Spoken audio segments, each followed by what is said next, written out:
राधे राधे दोस्तों, श्री बांके बिहारी की कृपा आप पर और आपके समस्त परिवार पर सदा बनी रहे।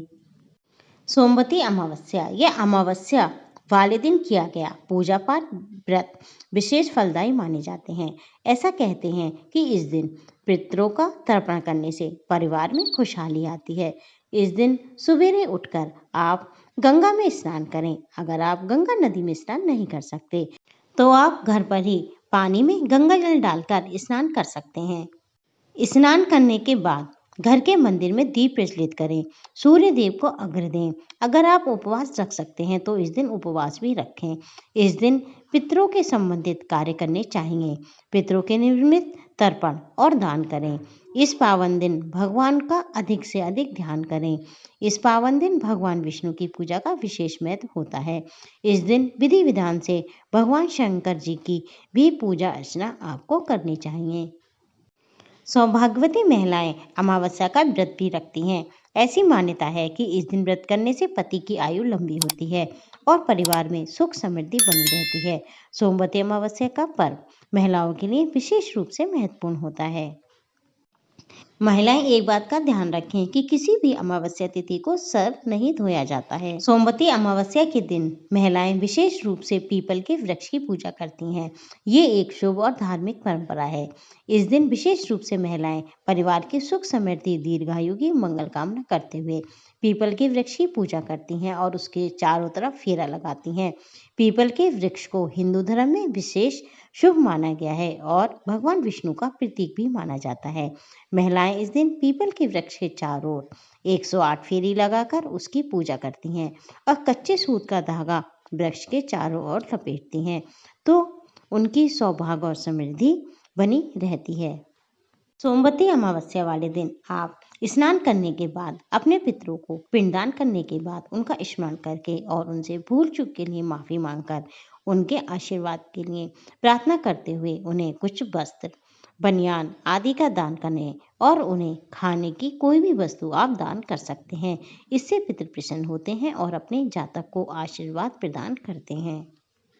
सोमवती अमावस्या के दिन 7 प्रकार के अनाज का दान बहुत ही फलदायी माना जाता है, जिसमें आप चावल, गेहूं, जौ, काले चने, सफ़ेद तिल, मूंग, दाल, मक्का या मसूर आदि दान कर सकते हैं।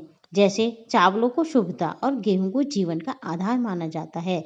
इन चीज़ों का दान करने से व्यक्ति को पितरों का आशीर्वाद मिलता है।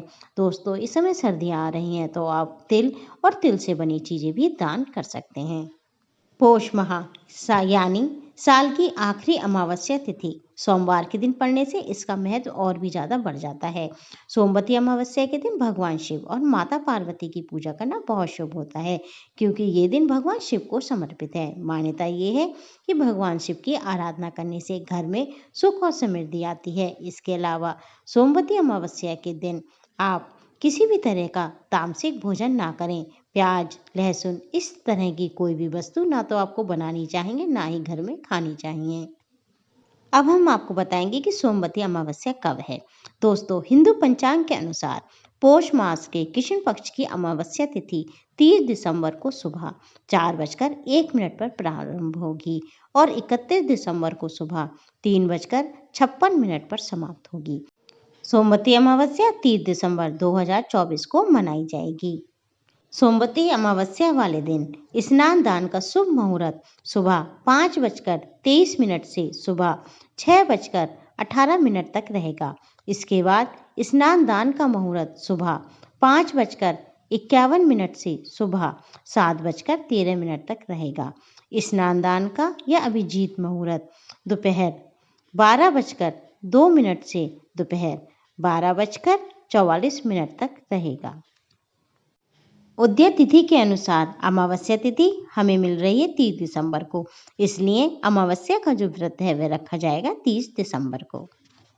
अब हम बात करेंगे कि अमावस्या वाले दिन हमें क्या काम नहीं करने चाहिए। दोस्तों, अमावस्या के दिन बाल, नाखून आदि नहीं काटना चाहिए, क्योंकि मान्यताओं के अनुसार इस दिन बाल आदि कटवाने से पितृदोष का सामना करना पड़ सकता है, जिससे जीवन में कई तरह की परेशानियां बढ़ जाती हैं। इसी के साथ अमावस्या तिथि पर लेडीजों के लिए बाल धोना भी सही नहीं माना जाता। अमावस्या के दिन मांस मदिरा का सेवन बिल्कुल भी नहीं करना चाहिए। मान्यताओं के अनुसार ये कार्य करने से व्यक्ति के घर से धन संपन्नता चली जाती है। और दूसरा, अमावस्या के दिन किसी दूसरे के घर भोजन भी नहीं करना चाहिए। इस दिन दूसरे का भोजन करने से अपने संचित पुण्यों का नाश होता है। अमावस्या के दिन तुलसी को जल देना भी वर्जित माना गया है। अमावस्या के दिन किसी का बुरा ना करें, ना ही किसी के लिए अपशब्द का इस्तेमाल करें। अमावस्या वाले दिन कोई भी नए कार्य की शुरुआत नहीं करनी चाहिए। जितना हो सके उतना अधिक से अधिक हमें टालना चाहिए। तो दोस्तों, ये थी अमावस्या के बारे में थोड़ी सी जानकारी। मैं उम्मीद करती हूँ कि आपको पसंद आई होगी और आपके काम आएगी। अगर आपको पसंद आई हो तो इसे लाइक करें, शेयर करें और आपके अपने चैनल धर्म की यात्रा को सब्सक्राइब करें। राधे राधे दोस्तों, आपका जीवन मंगलमय हो।